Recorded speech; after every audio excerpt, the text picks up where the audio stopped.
Yeshua said you are the salt of the earth. Yeshua said you are the salt. Shalom, Saints. I'm Sister Shelby.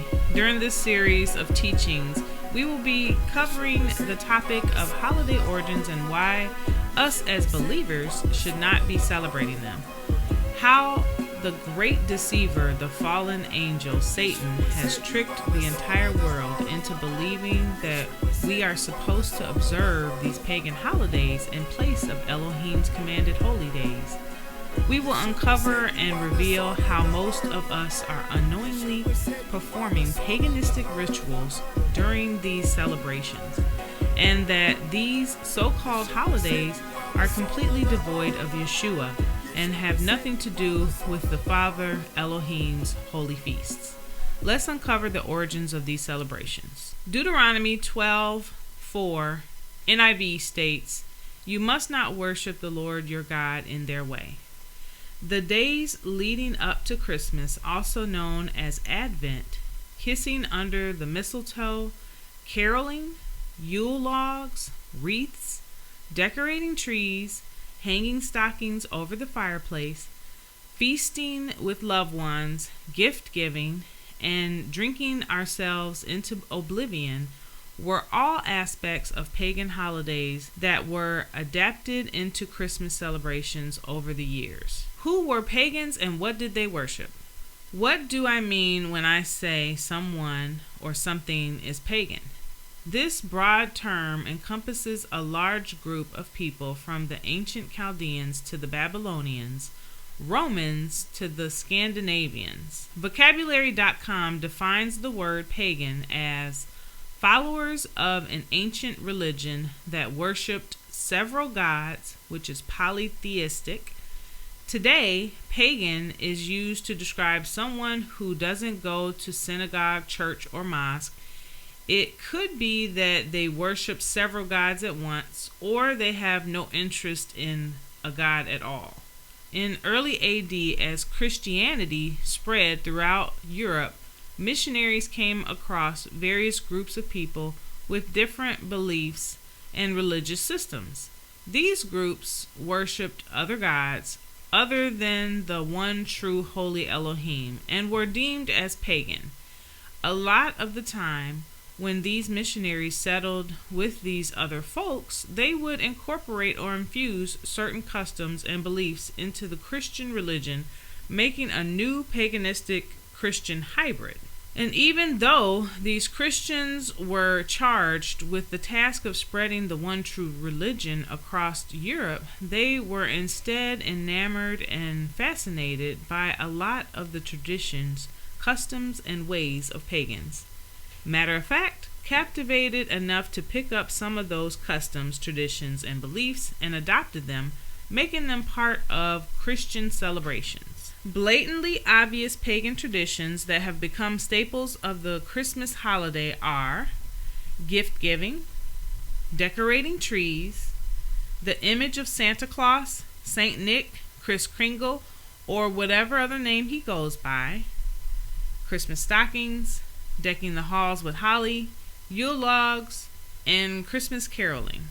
The Christmas holiday is a combination of ancient pagan celebrations that were inspired by traditions from the Romans, Celtics, Norse, and Druids.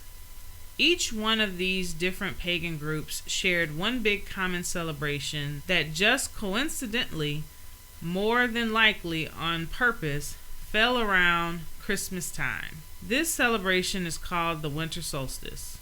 To this very day, people still celebrate the winter solstice, which happens to be the shortest day of the year.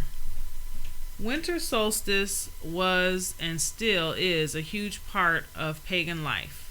A lot of the ancient people were farmers and primarily dealt with agriculture. The winter typically marked the end of the year's harvest season. This time also gave them the opportunity to enjoy the company of friends and family and get a rest from work in the fields. Pagans would cease farming through the winter and in turn devote their time to celebrating and worshiping their gods. Winters in the northern hemisphere tend to be an extremely cold and dark time of the year. So winter solstice celebrations were a form of entertainment as well as worship until the following spring season arrived. Along with the winter solstice between the 17th and 24th of December, the Romans celebrated Saturnalia. This pagan holiday is in honor of the deity named Saturn. Romans would spend the week of Saturnalia similar to how people spend the Christmas holiday of today, decorating, eating, drinking, and gift giving. The Romans would exchange small gifts for the sake of good luck. The intention behind gift giving was that the act would bring a bountiful harvest the following year. There was no long list of gifts to give. The Romans would share one gift with another person. Over the years, simple gift giving for prosperity and good luck turned into a commercialized multi-million-dollar business. Today's image of Santa Claus, decked out in red fur and a bushy white beard, was mainly developed by the Coca-Cola Company around the 1930s. However, the idea of an old man giving gifts to children dates back to the time of the ancient pagans before Santa was ever dreamt up. Father Christmas, or Saint Nicholas, was a patron saint of children, the poor, and prostitutes. He lived around the 4th century AD and was known to be a generous bishop who gave gifts to the poor. He too donned a big beard and long cloak, similar to the Santa we have come to know. But even before there was a Saint Nick, there was another old bearded guy named Odin. Traditionally portrayed as an old man with a long white beard, this deity was worshipped by some of the earlier Germanic pagan tribes. He would ride through the skies on an 8-legged horse named Sleipnir. This is where we see another similarity between Odin and Santa, with the 8-legged horse and the 8 reindeer. During wintertime, kids would fill their stockings with straw and carrots, leaving them by the chimney for Sleipnir to feed on. Odin would fly by the homes, rewarding the children with presents in their stockings, just like people do every year on Christmas. The Santa Claus of today is a mixture of the Bishop St. Nicholas, the mythical god Odin, and the character from the iconic Coca-Cola campaign. Every Christmas, we often hear folks singing carols. The tradition of going door to door singing to neighbors comes from the pagan tradition called wassailing.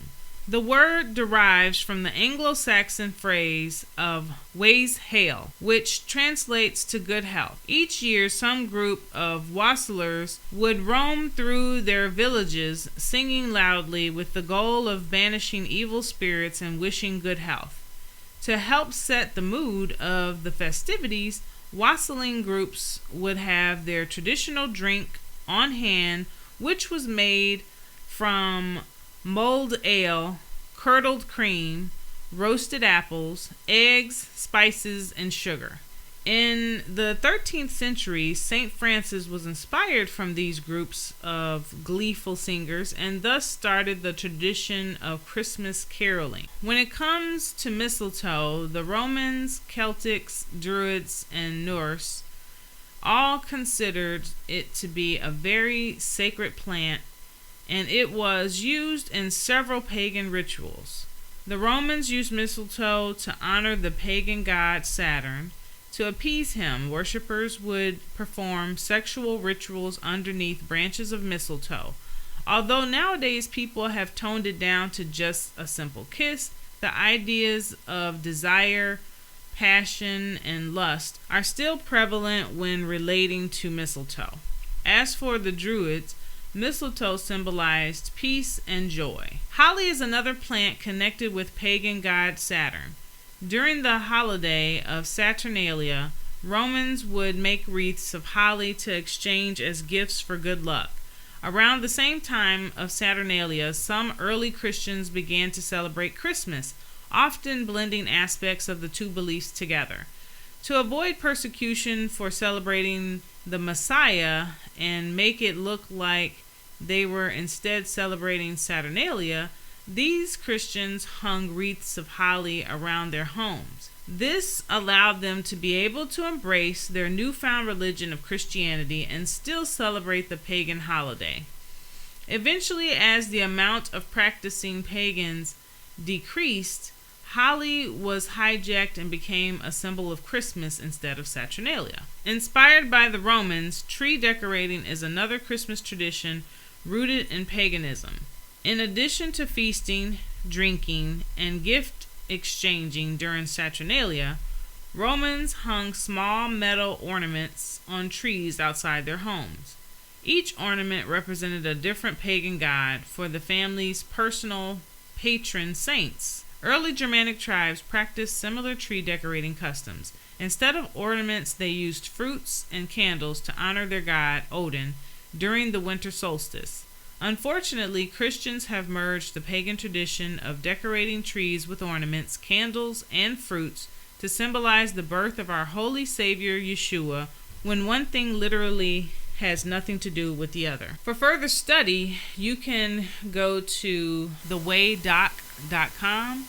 It's thewaydoc.com. They have a very in-depth documentary on what is Christmas. So I would definitely check them out, and you can get some more sources from them regarding the origins of Christmas and how it comes from a very dark place. Shalom, saints. Yeshua said you are the salt of the earth. Yeshua said you